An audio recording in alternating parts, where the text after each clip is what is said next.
Welcome back to my channel guys. तो अभी SSC GD का फिजिकल चल रहा है। फिजिकल 23 से स्टार्ट हुआ था और अभी चल ही रहा है कंटिन्यू। मेरा 25 को फिजिकल था। फिजिकल के बाद डीवी होता है, डॉक्यूमेंट वेरिफिकेशन, जो उसी दिन होता है। तो बहुत से लोगों को डीवी में डाउट था, तो मैं उसके लिए वीडियो ला रहा हूँ। जैसे कि आपने थंबनेल में देख ही लिया था कि ये वीडियो किस चीज़ के ऊपर है। तो डीवी में सबसे पहले लोगों का डाउट है कि कौन कौन सा सर्टिफिकेट लग रहा है। आपको बेसिकली 4 ही सर्टिफिकेट लग रहा है। आप चाहे कुछ भी कर लियो, आप ग्रेजुएशन भी पास हो तो आपको सिर्फ 10th का एक मार्कशीट लगेगा, जो पासिंग सर्टिफिकेट जो फाइनल 1 साल के बाद मिलता है वो एक आप लगेगा। एक आपका आइडेंटिटी कार्ड, जिसमें वोटर कार्ड, पैन कार्ड, आधार कार्ड, कुछ भी इसमें ले जा सकते हो आप, तो आधार कार्ड ही ले जाओ जो बेस्ट है। उसके बाद आपका एक लगेगा कास्ट सर्टिफिकेट। अगर आप एससी से हो, एसटी से हो, ओबीसी से हो, ईडब्ल्यूएस से हो या और किसी कास्ट से हो तो वो आपका कास्ट सर्टिफिकेट लगेगा। जनरल से है तो जनरल वालों को तो कास्ट सर्टिफिकेट नहीं चाहिए। आपका रेसिडेंशियल बहुत इंपॉर्टेंट है गाइस, क्योंकि दूसरे स्टेट के बंदे क्या करते हैं कि अपने दूसरे स्टेट में जाकर के अपना रेसिडेंशियल बना लेते हैं। तो रेसिडेंशियल काफी अच्छी तरीके से चेक किया जा रहा है। उसमें आपका नाम, एड्रेस वगैरह, जो आपका जो 10th में जो आपका सर्टिफिकेट है उससे मैच खाना चाहिए। आपका सारा सर्टिफिकेट 10th के सर्टिफिकेट से मैच खाना चाहिए। आपका आधार कार्ड सब सेम रहना चाहिए। अगर आपका उसमें प्रॉब्लम है तो आप एफिडेविट करवा लो पहले से ही, ताकि आपको वहां पर रिजेक्ट नहीं किया जाए। और जो कास्ट सर्टिफिकेट है उसमें आप खास तौर पे ध्यान दो कि आपका वो क्रूशियल डेट से पहले का होना चाहिए, क्योंकि एसएससी जीडी में जो डीवी हो रहा है बहुत सारे सेंटर में, सीआरपीएफ धुर्वा में जो हो रहा है, जहाँ पे मेरा मेडिकल और डीवी था, वहां पे क्या है कि क्रूशियल डेट से पहले का सर्टिफिकेट चाहिए। अगर क्रूशियल डेट से पहले का सर्टिफिकेट नहीं है गाइस तो आपको रिजेक्ट किया जा रहा है, या फिर 4-5 दिन दिया जा रहा है। अगर आप उस दिन अपना सर्टिफिकेट नहीं जमा करोगे तो आपको जनरल में काउंट नहीं किया जाएगा, आपको डायरेक्ट वहां से अनफिट किया जाएगा। और अगर आप अभी अपने आप को जनरल साबित कर देते हो वहां पर अप्लीकेशन लिख करके, तो आपको जनरल में काउंट किया जाएगा। और बाद में करोगे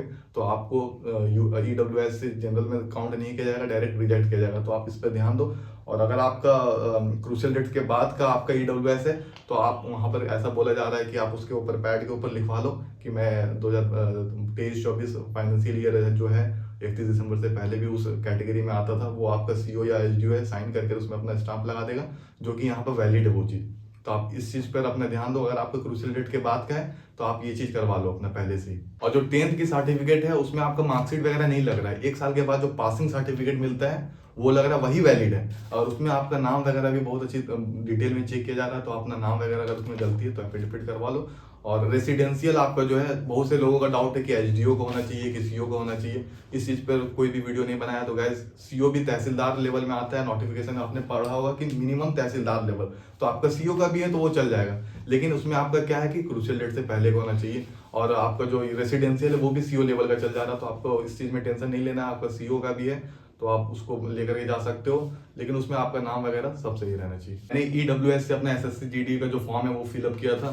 तो पहला दिन तो क्या हुआ कि मेरा एसएससी जीडी का जो ईडब्ल्यूएस है वो क्रूशियल डेट तो मेरा क्रूशियल डेट के बाद का था। मतलब क्रूशियल डेट क्या है कि 31 दिसंबर 2023 से पहले का बना होना चाहिए, लेकिन मेरा क्या था 2 जनवरी 2024 का था, मात्र 2 दिन बाद का था। तो पहले तो वो मतलब बोल रहे थे कि नहीं चलेगा नहीं चलेगा। फिर क्या किया उन्होंने, एक्सेप्ट कर लिया, क्योंकि मेरा फाइनेंशियल ईयर 2022-23 आ रहा था। पहले उन्होंने बोला कि 2022-23 फाइनेंशियल ईयर चलेगा, लेकिन फिर 1 दिन 2 दिन के बाद क्या होता है, फोन आता है मेरे को, बोलते हैं कि जो फाइनेंशियल ईयर है वो आपका 23-24 होना चाहिए और क्रूशियल डेट से पहले का होना चाहिए। आपको जो सर्टिफिकेट उसमें लिखा रहता है कि वैलिड फॉर 1 ईयर, और ऊपर में डेट लिखा रहता है और ये कब बना वो डेट लिखा रहता है। तो आपका वो जो सर्टिफिकेट है वो 31 दिसंबर 2023 से पहले का होना चाहिए। तो गाइज, मैंने उसके बाद मुझे बुला करके एप्लीकेशन लिखाया गया कि आप अपने आप को यूआर में कंसीडर करो, और ईडब्ल्यूएस से यूआर में डाल दिया।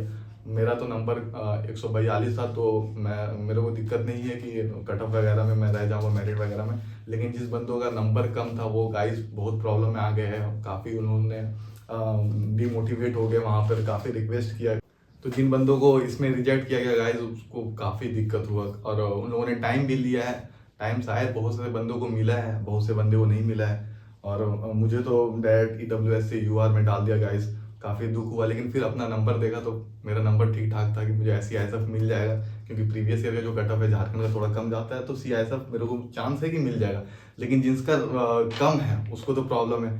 तो आप मेरे वीडियो में बने रहे। आपको अगर कुछ भी डाउट है डॉक्यूमेंट से लेकर के, मेडिकल से लेकर के, तो आप कमेंट करें, ताकि मैं कमेंट का रिप्लाई कर सकूं। और मुझे लगेगा कि ये चीज़ ज़्यादा इंपॉर्टेंट है तो उस पर वीडियो भी आएगा।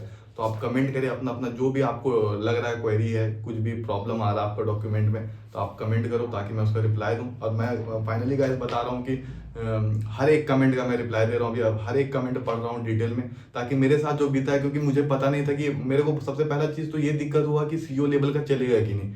अभी क्या है कि ब्लॉक वगैरह में इतना प्रॉब्लम हो रहा है, काम वगैरह नहीं हो रहा, मेरा तो सीईओ का बना हुआ था और मैं डेली जा रहा था एसडीओ का बनाने के लिए, क्योंकि मुझे बहुत से लोगों ने बोला कि सीईओ का नहीं चलेगा, लेकिन सीईओ का चल रहा है guys। तो आप टेंशन ना लो, आपके अगर सीईओ का भी है तो चलेगा।